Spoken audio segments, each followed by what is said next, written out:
Olá, bem-vindos a mais um estudo do livro Obreiros da Vida Eterna.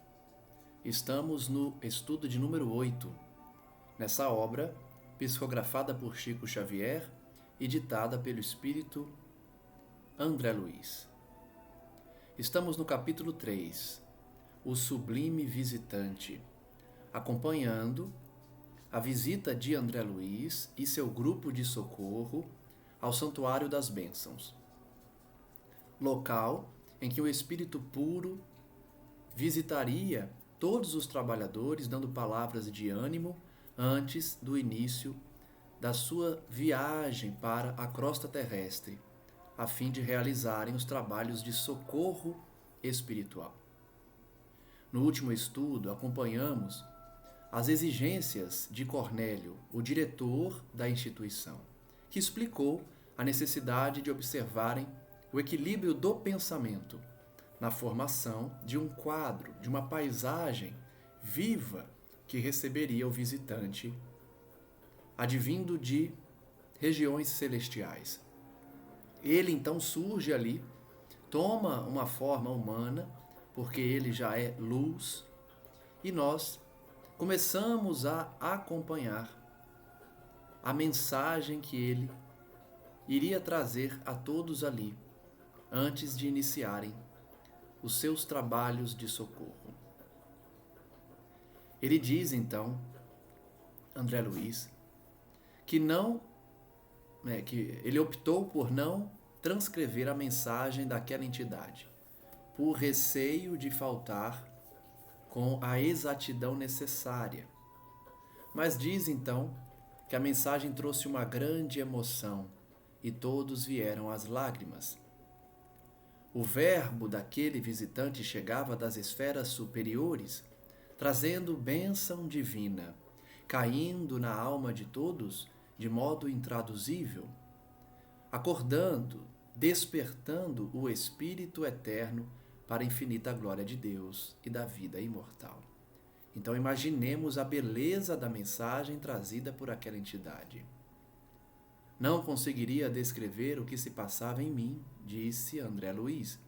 Jamais escutar alguém com aquele misterioso e fascinante poder magnético de fixação dos ensinamentos de que se fizera emissário. Logicamente, ele, por ser um espírito puro, detém técnicas para fixar as mensagens ensinadas aos seres inferiores. A oratória que conhecemos na Terra deve ser muito ultrapassada em relação às técnicas desses espíritos. Os ensinamentos, então, eram fixados pelo poder magnético daquela entidade. Ao abençoar-nos, ao término da maravilhosa alocução, irradiavam-se de sua destra, muito alva, pequeninos focos de luz em forma de minúsculas estrelas, que se projetavam sobre nós, invadindo-nos o tórax e a fronte, e fazendo-nos experimentar o júbilo inenarrável de quem sorve feliz, vigorosos e renovadores alentos da vida. Em outros estudos, nós vimos que as entidades superiores, de fato, fazem descer aqueles que estão em oração, aqueles que pedem o auxílio e a bênção do divino, esses flocos de luz, essas estrelas pequeninas, banhando as pessoas que oram, que pedem. Então as energias salutares de amor, de compreensão, de caridade, se transformam nesses raios que chovem sobre os beneficiados. Quiséramos prolongar indefinidamente aqueles minutos divinos, mas tudo fazia acreditar que o mensageiro estava prestes a despedir-se. Realmente, eu imagino que, perante uma entidade dessa estirpe moral, a gente deve ter uma vontade de ficar horas ali, aprendendo, ouvindo, curtindo aquela vibração tão elevada. Então, imaginemos que ele ficou por algum tempo, mas para os trabalhadores deve ter sido muito rápido, né? Porque tudo que é bom passa muito rápido. Eles poderiam ficar por horas, mas o mensageiro começou a se despedir. Interpretando, contudo, o pensamento da maioria, Cornélio, diretor do santuário de bênçãos, dirigiu-lhe a palavra e indagou humilde se os irmãos presentes poderiam endereçar-lhe algumas solicitações. Vejam que Cornélio percebeu os pensamentos dos que estavam assistindo e pediu à entidade que ele ficasse um pouco mais para responder algumas perguntas. O arauto celeste aqueceu, concordou, sorrindo, num gesto silencioso, colocando-nos à vontade, dando-me a impressão de que aguardava semelhante pedido. É lógico que ele já sabia, né? É um espírito muito elevado. A irmã Semprônia, que é a coordenadora de um dos grupos, a chefe de um dos grupos, que, se eu não me engano, iria visitar os alienados da mente, não é isso? Ou a Semprônia é do grupo que ia visitar as crianças, que chefiava pela primeira vez a turma de socorro ao serviço de amparo aos órfãos, foi a primeira a consultá-lo. Venerável amigo, disse ela com transparente sinceridade, temos algumas cooperadoras na crosta que esperam de nós uma palavra de ordem e reconforto para prosseguirem nos serviços a que se devotaram de coração fiel. Desde muito tempo, experimentam perseguições declaradas e toleram o sarcasmo contínuo de adversários gratuitos que lhes ferem o espírito sensível, atacando-lhes os melhores esforços por meio de maldades sem conta. Então Semprônia pede o conselho da entidade de luz para que ela leve a mensagem a mulheres encarnadas que estavam sofrendo perseguições de inimigos gratuitos porque se dedicavam aos órfãos. Inegavelmente, não cedem ante os fantasmas da sombra. Imobilizam as energias no trabalho de resistência cristã, exercendo funções de colaboradora nesta expedição de socorro que agora chefio pela primeira vez. Conheço de perto a dedicação que nossas amigas testemunham na obra sublime do bem. Mas não ignoro que padecem, heróicas e leais, há quase 30 anos sucessivos, ante o assédio de inimigos implacáveis e cruéis. Então vejam que ela revela que aquelas mulheres estavam firmes na resistência cristã aos ataques das trevas. Porém, ela queria levar uma palavra de bom ânimo, porque há mais de 30 anos elas lutavam contra essas forças do mal que procuravam encerrar as suas atividades cristãs. Após curto silêncio que ninguém se atreveu a interromper, a consulente concluiu perguntando: que devemos dizer a elas, respeitável amigo? Por que palavras esclarecedoras e reconfortantes sustentar-lhes o ânimo em tão longa batalha? De alma voltada para o nosso dever? Aguardamos de vossa generosidade o alvitre oportuno. Vimos então o inesperado, disse André Luiz. O mensageiro ouviu, paciente e bondoso, revelando grande interesse e carinho na expressão fisionômica. E depois que Semprônia deu por terminada a consulta, retirou uma folha dentre os pergaminhos alvinitentes que trazia, de modo intencional, e abriu-a à nossa vista, lendo todos nós o versículo 44 do capítulo 5 do Evangelho do Apóstolo Mateus. Então vejam que interessante. No último estudo nós vimos que esse mensageiro celestial havia trazido um pergaminho numa das mãos. E agora, com a primeira pergunta de Semprônia, ele abriu uma folha, um pergaminho, em que estava escrito o capítulo 5, versículo 44 do Evangelho de Mateus. Eu, porém, vos digo, amai a vossos inimigos, bendizei os que vos maldizem, fazei bem aos que vos odeiam, e orai pelos que vos perseguem e caluniam. O processo de esclarecimento e informação não podia ser mais direto nem mais educativos. Olha que bonito então. O mensageiro divino respondeu à pergunta de Semprônia com uma passagem do Evangelho. Não disse nada. Simplesmente mostrou o versículo que trata do amor aos inimigos, essa revolução sentimental que Jesus trouxe para que perdoemos e amemos os inimigos. Algo que era absurdo para a época. Muito novo e de fato revolucionário, porque ninguém amava os inimigos até hoje. Ninguém ama de fato os inimigos. Pouquíssimos são verdadeiros cristãos nesse sentido. Então essa mensagem é muito forte realmente e responde à pergunta dela. Que palavra levar para aquelas trabalhadoras? A palavra do Evangelho. Amai os inimigos, ore pelos que perseguem e caluniam.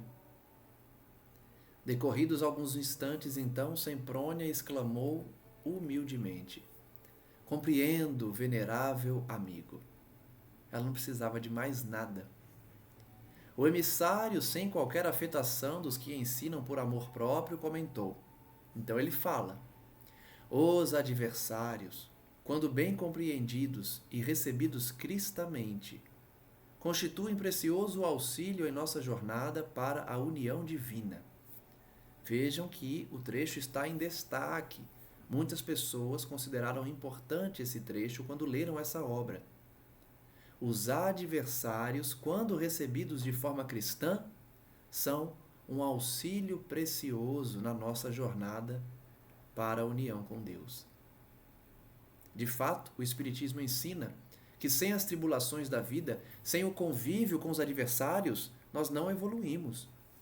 É por isso que temos que abraçar os desafios da vida, enfrentar, reconciliar com os nossos adversários, porque é assim que evoluímos, é assim que iremos unirmos-nos com Deus. A síntese verbal condensava explicações que somente seriam razoáveis em compactos discursos. A meu ver, não obstante a beleza e edificação do ensino recolhido, o método não recomendava a extensão de perguntas de nosso lado. Mas o irmão Raimundo, do grupo socorrista dedicado à assistência aos alienados mentais, tomou a iniciativa e interrogou. André Luiz está dizendo que ele entendeu a mensagem como suficiente. Não era necessário perguntas, porém ele diz que o Raimundo fez uma pergunta. Tolerante amigo, que fazer ante as dificuldades que me defrontam nos serviços marginais da tarefa? Interessando a órbita de nossos deveres com os desequilibrados mentais da crosta terrestre, venho assistindo certo agrupamento de irmãos encarnados que não estão interpretando as obrigações evangélicas como deviam. Então vejam que interessante, Raimundo está nos revelando que ele acompanha um grupo que visita os alienados mentais, mas que eles estão destoando do ensino evangélico. É um grupo, então, que está fazendo visitas aos hospitais, aos hospícios, mas talvez o sentimento deles não esteja conforme o evangelho. Em verdade, convocam-nos à colaboração espiritual, pronunciando belas palavras, mas, no terreno prático, se distanciam de todas as atitudes verbais da crença consoladora. É por isso que eu alerto aqui, por diversas vezes, todo o estudo sobre a importância de praticar o que aprendemos. Não adianta falar bonito aqui, ensinando sobre o Evangelho, sobre o Espiritismo, e não praticar o que eu falo. E quem me ouve, não praticar o que aprende. Nós todos precisamos colocar em prática, senão o discurso bonito não passa de falácia. Ele diz então que esse grupo chama os espíritos de forma muito bonita nos discursos, nas orações, mas na hora de colocar em prática a caridade junto aos alienados mentais, eles adotam uma postura não cristã. Estimam as discussões injuriosas, fomentam o sectarismo, dão grande apreço ao individualismo inferior, que desconsidera o esforço alheio, por mais nobilitante que seja esse. Então ele descreve a conduta desse grupo, que infelizmente é comum, seja no meio espírita, seja em outros templos religiosos. Quem trabalha há muito tempo com trabalhos voluntários, caridosos, sabe que de vez em quando surgem discussões entre os trabalhadores, as pessoas querem dividir o grupo, se cansam do trabalho e começam a fazer comentários infelizes. A gente precisa, portanto, orar, vigiar, nos dedicarmos a esses irmãozinhos doentes, seja nos hospitais, seja nas creches, nos asilos. Nós não podemos esquecer do porquê estamos ali. Não é para recebermos favores, é para nos doarmos. Muita gente esquece disso e começa a criar discussões dentro dos grupos. Quase sempre entregam-se a rixas infindáveis e gastam o tempo estudando meios de fazerem valer as limitações que lhes são próprias, as desculpas que os trabalhadores começam a dar. Começam a faltar no trabalho, dizendo que não são reconhecidos, que estão cansados, que só eles trabalham, que ninguém se dedica. E aí começam a ficar desgostosos com a atividade caridosa, caindo num erro muito comum e perigoso de acharem que são insubstituíveis e que estão fazendo um grande favor aos doentes. Na verdade, quem trabalha com caridade, com assistência fraterna, sabe que nós, voluntários, é que na verdade somos ajudados por esses irmãozinhos que recebem a nossa visita. Então, o grupo, narrado por Raimundo, se entregava a discussões, gastando tempo para justificar as suas faltas. Por mais que lhes ensinemos a humildade, recorrendo não a nós, mas ao exemplo eterno do Cristo, mas se arvoram em críticos impiedosos, não apenas uns dos outros, e sim de setores e situações, pessoas e coisas que lhes não dizem respeito, incentivando a malícia e a discórdia, o ciúme e o desleixo espiritual. Essa é uma realidade sempre presente nos grupos de trabalho. Eu que realizo atividades de voluntariado, vejo muito isso. Sempre tem alguém que começa a falar mal da instituição, começa a falar mal do grupo, de outros frequentadores. Cai nesse mesmo erro que o Raimundo alertou aqui. A pessoa esquece o motivo de que está ali no trabalho e começa a fazer essas exigências, começa a tomar uma atitude infeliz. No entanto, reúnem-se metodicamente e nos chamam à cooperação em seus trabalhos. Então vejam que apesar de não terem uma postura fiel, ideal, eles pedem a ajuda dos bons espíritos. Eles têm essa posição de humildade, de reconhecer que são inferiores e que precisam da ajuda dos amigos espirituais. Então, esse mérito eles têm, né? De reconhecerem que precisam do auxílio desses irmãos espirituais. Então, Raimundo está explicando para aquele ser puro que visitava o local. Apesar deles adotarem essa conduta equivocada, eles nos chamam pela oração, solicitando, portanto, o auxílio.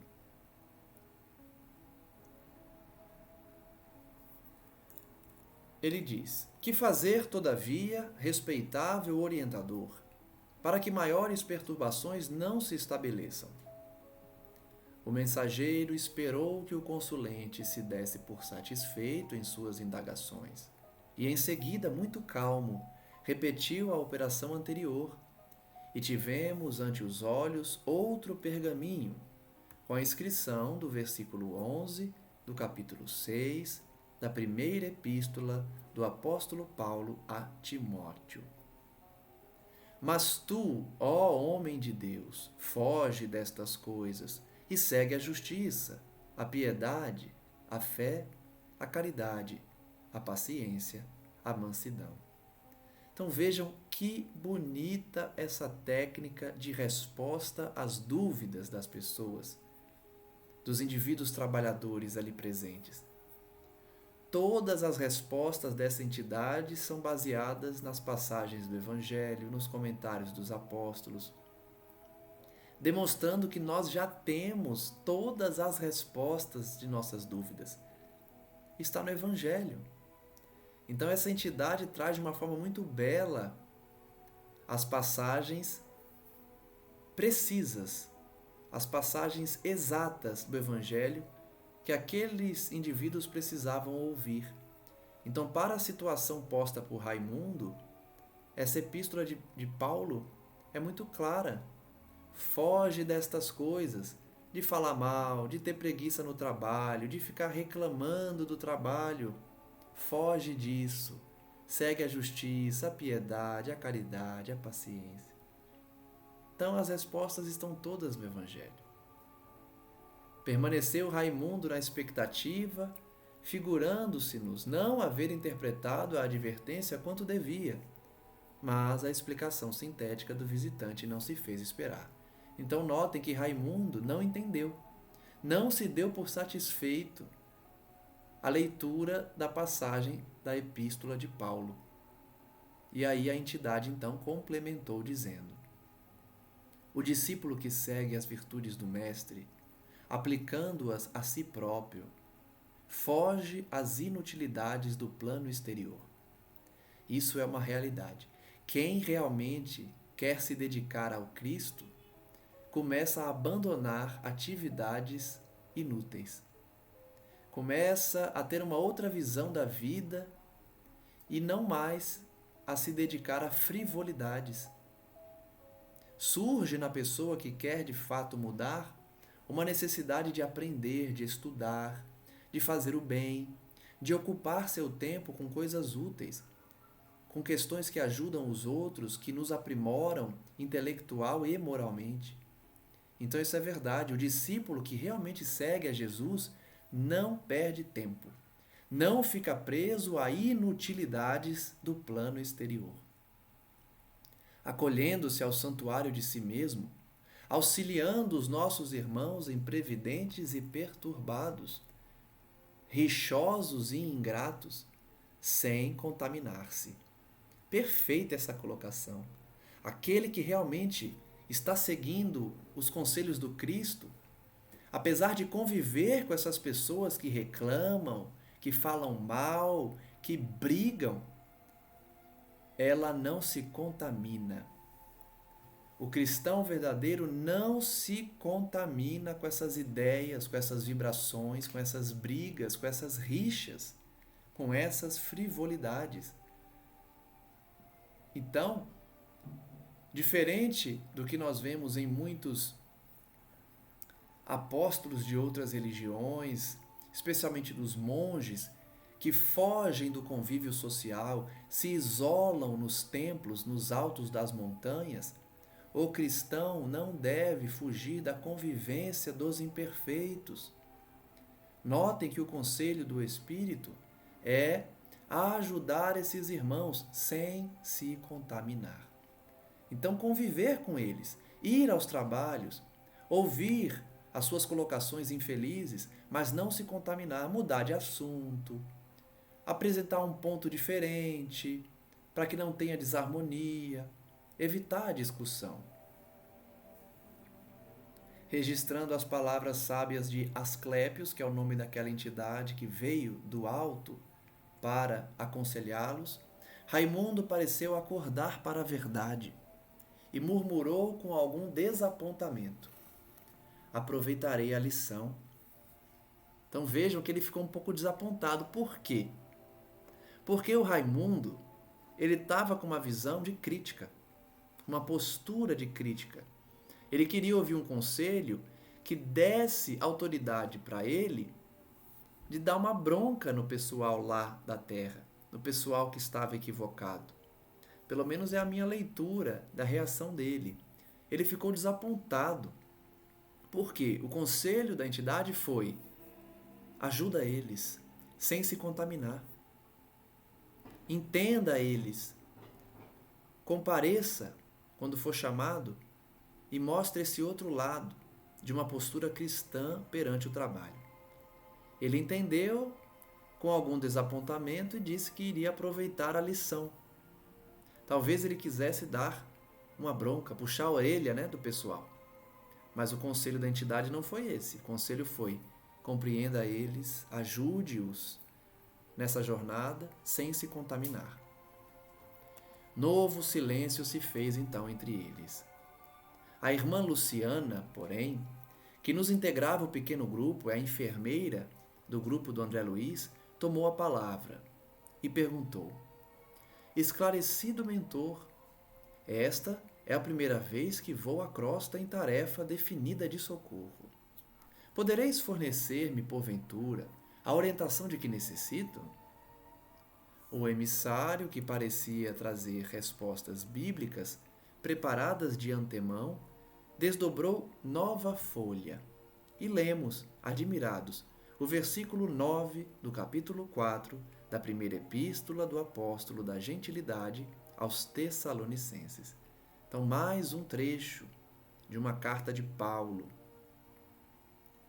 Quanto, porém, à caridade fraternal, não necessitais de que vos escreva, visto que vós mesmos estáis instruídos por Deus, que vos ameis uns aos outros. Mais uma passagem que demonstra que todas as nossas respostas às indagações estão no Evangelho. Luciana pediu um conselho para o primeiro trabalho caridoso na crosta. A resposta foi de Paulo: não preciso escrever sobre isso, porque Deus já vos instruiu. Amai-vos uns aos outros. Era o que ela precisa levar para o trabalho dela: amar. Não tem outro conselho. Vá e ame. Algo confundida, Luciana observou reverente: compreendo. O mensageiro então comentou: o Evangelho aplicado ensina-nos a improvisar os recursos do bem nas situações mais difíceis. O Evangelho nos ensina a improvisar nas situações difíceis. Quantos de nós nos deparamos com situações difíceis no dia a dia e precisamos improvisar? A primeira reação é da agressão, é de responder a uma situação difícil com uma energia desequilibrada. Então, o cristão, diante de uma surpresa, seja no trânsito, seja no trabalho, seja com um familiar difícil, precisa improvisar sem esquecer do Evangelho. Fez-se de novo extrema quietude na câmara. Talvez pelo nosso péssimo hábito de longas conversações sem proveito, adquirido na crosta planetária, não encontrávamos grande encanto naquelas respostas francas e diretas. Olha que interessante. André Luiz está revelando que as respostas curtas, diretas, francas do mensageiro divino faziam eles ficarem um pouco incomodados. Eles achavam estranho. Por quê? Porque eles estavam acostumados com longas conversações inúteis aqui na Terra e levaram para o mundo espiritual essa mesma mania, essa mesma característica. Longas discussões. Quem nunca participou de uma reunião que era para ser rápida e levou mais de 1 hora? Porque o ser humano gosta de falar, discute, quer dominar o assunto, dominar o discurso. Então André Luiz e os demais estavam acostumados com isso. Longas conversações sem proveito. Chega um espírito de luz que não está acostumado com essa postura e dá respostas francas, diretas, eles acham estranho. Ficam querendo que ele fale mais, que ele dê mais detalhes. Mas espíritos puros dão sempre lições diretas e curtas. André Luiz diz, então, que aquelas respostas francas e diretas, sem qualquer lisonja ao personalismo dominante deles, fazia todos estranharem. A entidade não se preocupava em ficar elogiando, ficar destacando as qualidades deles. Dava o ensinamento que eles precisavam ouvir e pronto. Rolavam instantes pesados quando observamos a gentileza e a sensibilidade do diretor do Santuário da Bênção, Cornélio. Notando que Semprônia, Raimundo e Luciana eram alvos de nossa indiscreta curiosidade, Cornélio inquiriu de Asclépios como se fora mero aprendiz.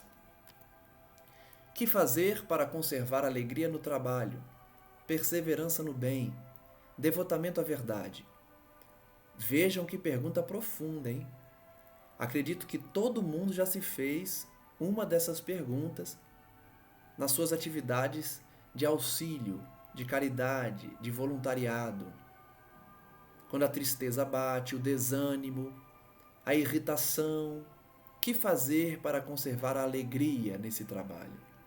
Perseverar no bem, devotar-se à verdade.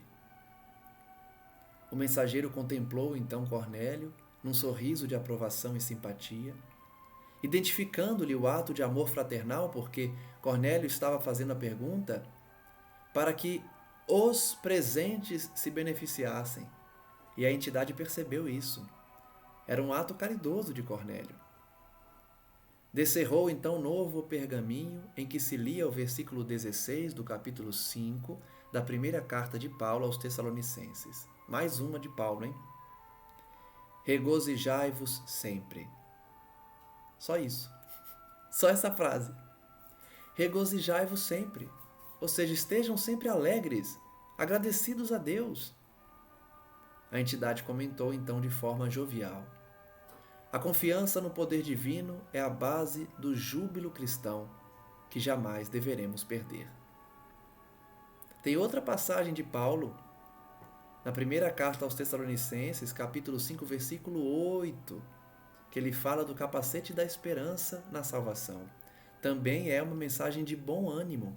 Recentemente eu fiz uma exposição sobre esse tema e destaquei justamente isso. Confiar em Deus é não perder o ânimo.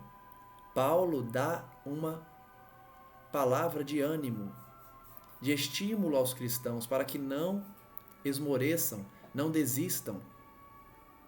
E aqui ele, de novo, o segredo para o júbilo cristão é confiar em Deus.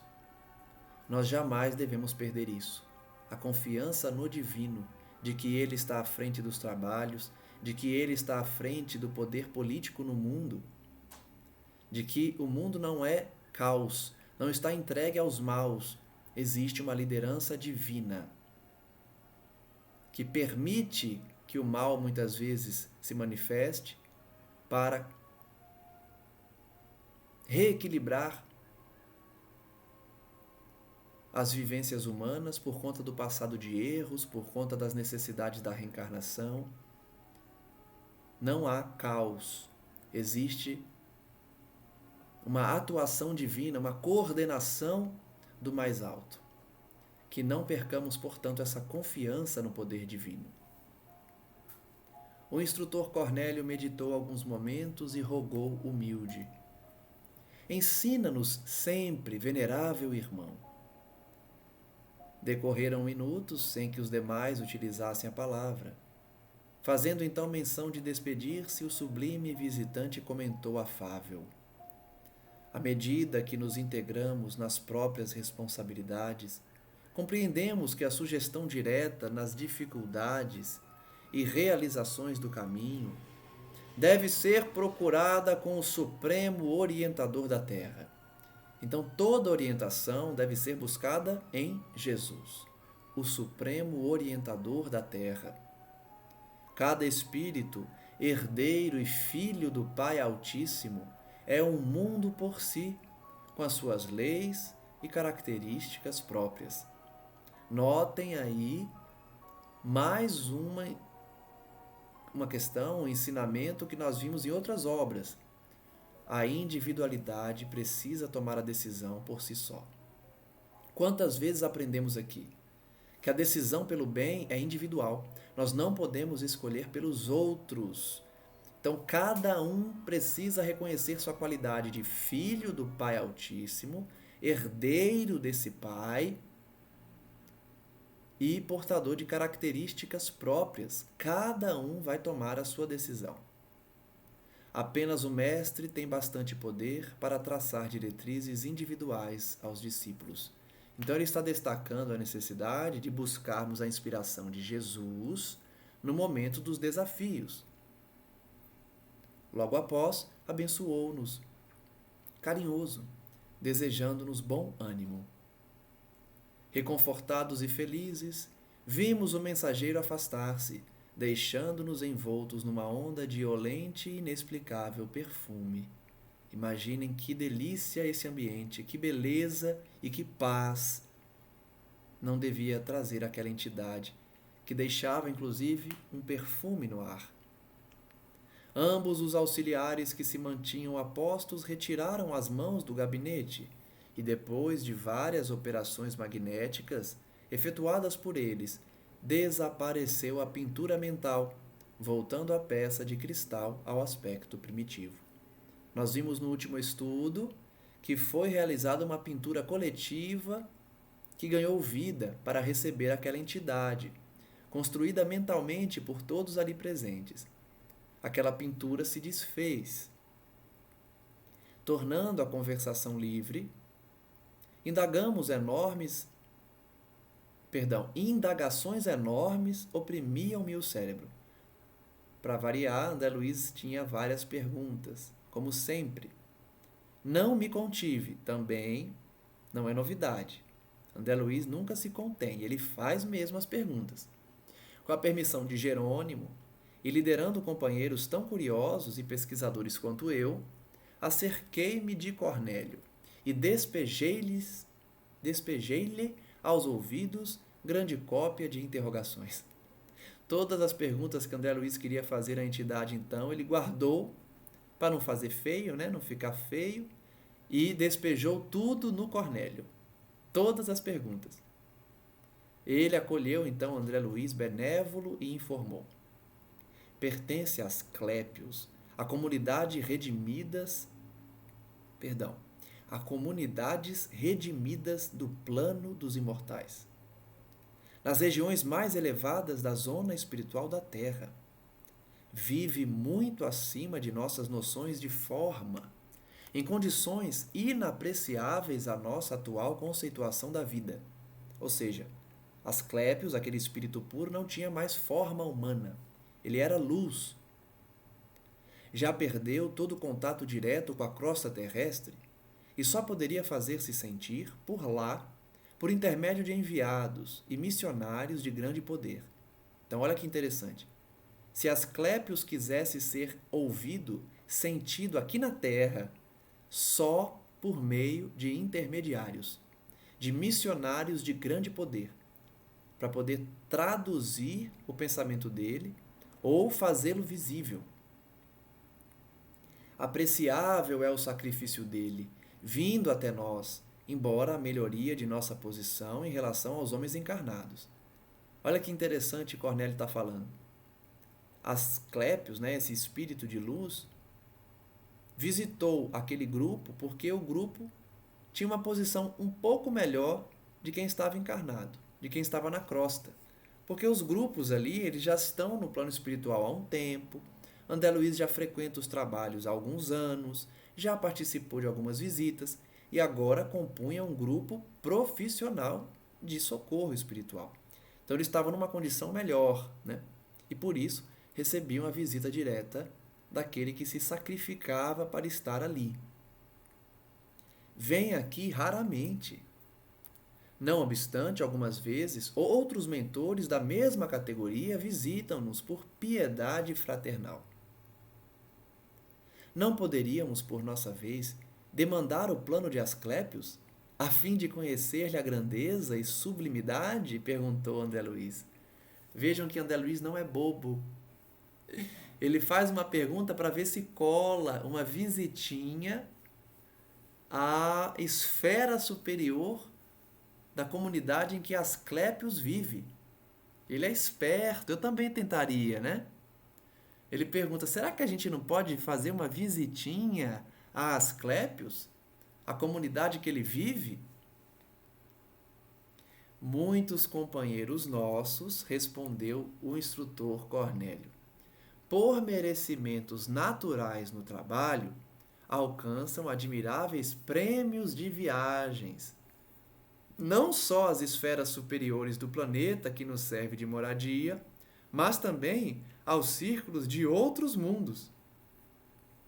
Então vejam que para viajar para esses planetas, para essas comunidades espirituais, é preciso mérito. A gente sabe que Chico Xavier já fez uma viagem dessas, várias, né? Ele visita nosso lar, ele visita outras colônias, ele visitou outros planetas. Eu estou lendo uma obra do espírito Camille Flammarion.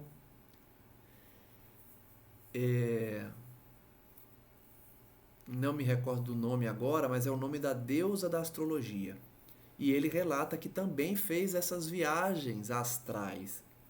Em desdobramento, ele visitou outros planetas também. E ele descreve nessa obra. Então, quem tem mérito consegue fazer essas viagens. Tanto a comunidades espirituais quanto a outros mundos. Ele sorriu então e acrescentou: não devemos esquecer, porém, que a maioria efetua semelhantes excursões somente na qualidade de viajores, em processo estimulante do esforço pessoal, à maneira de jovens estudantes de passagem rápida pelos institutos técnicos e administrativos das grandes nações. Então ele faz questão de ressaltar: não se esqueça, quem faz essas viagens são espíritos que têm mérito, mas que vão como viajores, como estudantes. Eles não vão porque têm mérito para morar nesses locais. Eles estão de passagem. Raros são ainda os filhos do planeta em condições de representá-lo dignamente noutros orbes e círculos de vida do nosso sistema. São raros os que podem visitar como representantes do planeta Terra. André Luiz então diz que não se deixou impressionar e prosseguiu perguntando: Asclépios, todavia, não mais reencarnará na crosta? Aquele espírito que visitou ele ali, que era puro, que não tinha mais a forma humana, era luz, não vai mais reencarnar na Terra? Cornélio então gesticula significativamente e esclarece: poderá reencarnar em missão de grande benemerência, se quiser, mas há intervalos de 5 a 8 séculos entre as encarnações. Que interessante essa informação. Os espíritos missionários vêm, se quiserem, nas missões que Deus dá para esclarecer os homens, só que eles precisam observar um intervalo entre as encarnações, de 5 a 8 séculos. Certamente para reacostumar o seu perispírito para as vibrações pesadas da Terra. Ó Deus! Exclamou André Luiz. Como é grandioso semelhante estado de elevação! Constitui sagrado estímulo para todos nós, respondeu Cornélio. Devemos acreditar, perguntou André Luiz, seja esse o mais alto grau de desenvolvimento espiritual no universo? Olha que pergunta inocente de André Luiz. Ele pergunta se a condição de Asclépios é o ápice da evolução espiritual. É lógico que não, né? É lógico que não. A evolução não cessa. Mas, como eu sempre falo, André Luiz faz questão de fazer perguntas para deixar a obra mais rica. Ele sabe da resposta, mas ele faz a pergunta para constar na obra. Cornélio respondeu, então, sorrindo, em face da ingenuidade de André Luiz, e disse: de modo algum. Asclépios não está no ápice, no mais alto grau de evolução. Ele se relaciona entre abnegados mentores da humanidade terrestre, partilha da soberana elevação da coletividade a que pertence, mas, efetivamente, é ainda a entidade do nosso planeta, funcionando embora em círculos mais altos de vida. Então vejam que Asclépios não deixou a Terra. Ele está num plano espiritual mais elevado, mas que pertence à Terra. Ele não habita outro orbe, como a gente tem informação de outros espíritos, como Mozart, como outros ícones da nossa história, na arte, na ciência, habitam outros planetas. Mas Asclépios não. Apesar da sua elevação moral, ele pertence à Terra. Compete-nos peregrinar muito tempo no campo evolutivo para lhe atingirmos as pegadas. Estamos muito distantes de Asclépios. No entanto, acreditamos que o nosso visitante sublime suspira por integrar-se no quadro de representantes do nosso orbe, junto às gloriosas comunidades que habitam, por exemplo, Júpiter e Saturno. Olha só. Cornélio diz que Asclépios pretende ser um representante da Terra nas visitas que faz a outros planetas. Ele está trabalhando para representar a Terra em visitas a Júpiter, a Saturno. Os componentes dessas, por sua vez, esperam ansiosos o instante de serem convocados às divinas assembleias que regem o nosso sistema solar. Os representantes de cada planeta esperam, ansiosos, as grandes reuniões do sistema solar presididas por Jesus. Presididas também por outros Cristos, porque cada planeta tem o seu Cristo, tem o seu guia maior. Então Jesus vai como representante maior da Terra, governante da Terra, nessas grandes reuniões, nessas assembleias que devem ser belíssimas. Entre essas últimas estão os que aguardam, cuidadosos e vigilantes, o minuto em que serão chamados a colaborar com os que sustentam a constelação de Hércules, a cuja família pertencemos. Percebam, então, que a Terra é um pequeno orbe se comparado aos demais do sistema. E há representantes em todos os planetas, em todos os sistemas. A Terra pertence ao sistema, à constelação de Hércules, essa grande família universal, e há os representantes. Os que orientam o nosso grupo de estrelas aspiram naturalmente a formar um dia, na coroa de gênios celestiais que amparam a vida e dirigem-na no sistema galáctico em que nos movimentamos. Notem que Cornélio está fazendo uma demonstração do micro até o macro. Ele fala do representante da Terra, ele fala dos representantes de Júpiter, de Saturno, e aí ele vai para o representante da galáxia, da constelação, e vai subindo os cargos, né? Cada espírito, quanto mais avançado, vai tendo esses cargos de representatividade dos planetas e dos sistemas solares. E sabe, meu amigo, que a nossa Via Láctea, viveiro e fonte de milhões de mundos, é somente um detalhe da criação divina, uma nesga do universo, um pedacinho do universo, a Via Láctea, que é composta por milhões de mundos. Imagina a quantidade de espíritos, quantidade de planetas, de sociedades e comunidades, e mesmo assim é um pequeno pedaço do universo. As noções de infinito encerraram a reunião encantadora no santuário da bênção. Cornélio estendeu-nos a mão, almejando-nos felicidade e paz, e despedimos-nos sob enorme impressão entre a saudade e o reconhecimento.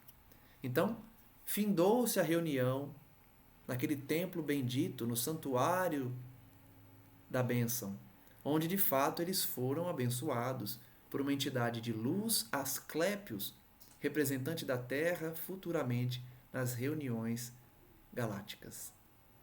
Aprendemos então nesse capítulo a importância do pensamento, do equilíbrio, para não perturbar os ambientes em que recebem visitas de entidades nobres. Aprendemos as mensagens de Asclépio sobre os deveres cristãos, sobre como se portar perante o mundo, perante os trabalhos. E, no próximo estudo, iremos iniciar o capítulo 4, chamado A Casa Transitória. Agradeço então a presença de todos que nos acompanham nos estudos, em que vamos aprendendo juntos aqui as fórmulas para alcançarmos a união divina, a nossa elevação espiritual, a nossa ascensão nas virtudes e nas conquistas espirituais.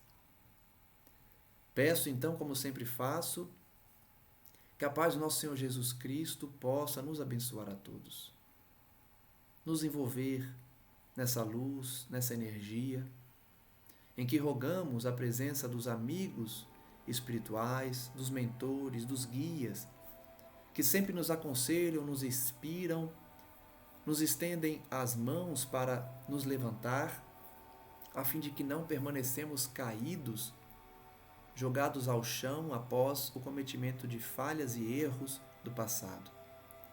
Estejamos, portanto, sempre dispostos a acertar, a ter uma vida equilibrada, digna, correta, pautada no Evangelho cristão, inspirados pelo Cristo a cada conduta, a cada escolha, a cada pensamento. E assim, possamos usufruir da companhia de espíritos nobres como Asclépios, como vimos aqui, visitante das mais altas esferas e que serve ao Cristo Jesus na sua excelência. Um dia chegaremos a esse nível, ultrapassaremos esse nível, iremos sim ministrar assembleias, reuniões junto ao Cristo, imaginem. Basta desejarmos ardentemente a nossa elevação espiritual e para isso é necessário praticar. Não basta estudar, não basta refletir, não basta filosofar. É necessário colocar as mãos na massa, dar o exemplo, especialmente na vida íntima, na vida particular, junto à família, acolhendo os familiares doentes da alma e da mente, dando o suporte que nós podemos dar na medida das nossas possibilidades, portanto, a fim de que os nossos irmãos, sejam eles consanguíneos ou não, recebam o nosso amparo, a nossa proteção, a nossa caridade. Ouçamos os conselhos desses irmãos mais velhos, que já passaram pelo que passamos hoje e que habitam regiões celestiais, retornando à terra para nos guiar. Sejamos gratos a eles, porque eles se sacrificam também. Mas por muito nos amarem, descem até nós, socorrendo-nos na nossa inferioridade. Graças damos ao nosso Senhor Jesus, nosso Mestre, nosso modelo, e que Maria Santíssima, Mãe das Mães, prossiga em seu trabalho bendito de socorro aos desesperados, aos iludidos da carne, aos suicidas, aos depressivos. Que todos eles recebam nesse momento o envolvimento da Mãe Santíssima, da sua falange bendita, dos servos de Maria.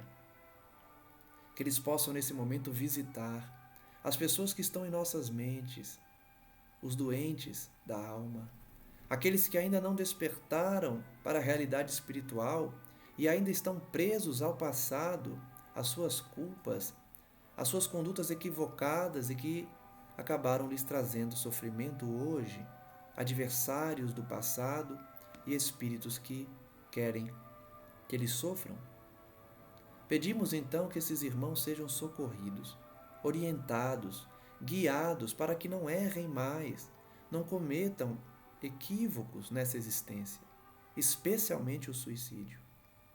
Essa atitude tão gravosa e que atrasa tanto a evolução espiritual, exigindo longos anos de sofrimento e estacionamento da alma em regiões escuras e de expiação. Aconselha, Senhor, esses espíritos, para que eles resistam as sugestões do mal e permaneçam conosco aqui na Terra, lutando a cada dia para alcançar o equilíbrio emocional e mental.